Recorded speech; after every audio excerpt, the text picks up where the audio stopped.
So ఇప్పుడు municipal ఎన్నికలు రాబోతా ఉన్నాయి. మళ్ళీ 37% బీసీలని పరిమితం చేసే ప్రయత్నం అధికార పార్టీ చేస్తూ ఉంది. దీని మీద తీవ్ర ఆగ్రహం వ్యక్తం చేస్తూ ఉన్నాయి బీసీ పొలిటికల్ ఫ్రంట్ నుంచి. సో ప్రస్తుతం బీసీ పొలిటికల్ ఫ్రంట్ నుంచి నాతో పాటు విజయ్ కుమార్ ఉన్నారు, మాట్లాడదాం. అసలు దీని మీద పోరాటం ఎలా ఉండబోతా ఉంది, వీళ్ళు బస్సు యాత్ర అంటూ కూడా ఒక యాత్రను మొదలు పెట్టబోతా ఉన్నారు. బీసీలందరినీ కూడా మమేకం చేసే ప్రయత్నంగా వీళ్ళు చేయబడతా ఉన్నారు. మాట్లాడదాం. నమస్తే అన్న. అంటే ప్రధానంగా అంటే బీసీలకి 42% రిజర్వేషన్ అనేది దాదాపు ఇక ఖరారు అయిపోయింది, ఇచ్చేస్తున్నాం, ఇదిగో అసెంబ్లీలో చర్చ జరగబోతా ఉంది, పార్టీ పరంగా ఇవ్వబోతున్నాం అని చెప్పి పెద్ద ఎత్తున చర్చలు జరిగాయి. ఎక్కడా కూడా అసెంబ్లీలో చర్చ కూడా రాలేదు కదా ఈ అంశం.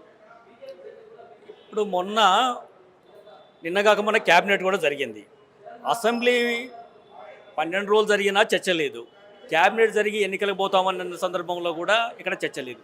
బీసీల ఎజెండా లేకుండా, బీసీల రిజర్వేషన్ల గురించి మాట్లాడకుండా, బీసీల సమస్యను ముగిసిన అధ్యాయంలాగా ఇవాళ రాష్ట్ర ప్రభుత్వము కనువిప్పు కావాల్సిన అవసరం ఉంది. మమ్మల్ని మోసం చేయాలనుకుంటే బీసీ సమాజం చూస్తూ ఊరుకోదు. నువ్వు అధికారంలో రాకముందు 42% ఇస్తానని చెప్పినావు, ఓట్లు వేయించుకున్నావు, కామారెడ్డిలో చెప్పిన ప్రకారం అధికారంలోకి వచ్చినావు.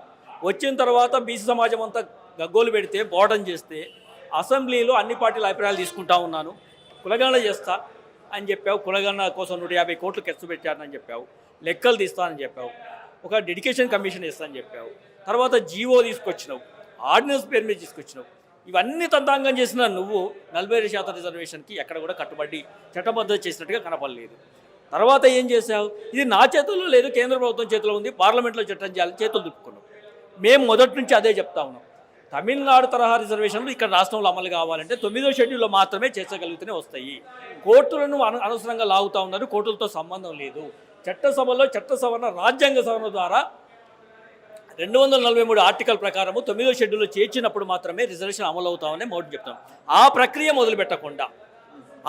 మొదలుపెట్టకుండా ఊరంతా తిరిగి వచ్చినట్టుగా అన్ని రకరకాల విన్యాసాలు, రాజకీయ విన్యాసాలు వేసి మోసం చేసినావు తప్ప అది ఇవ్వలేదు. మున్సిపల్ ఎన్నికలకు డేట్ ఖరారు చేయబోతా ఉన్నట్టుగా తెలుస్తూ ఉంది రాష్ట్ర ప్రభుత్వం. ఇక దాదాపు ఖరారు అయినట్టే.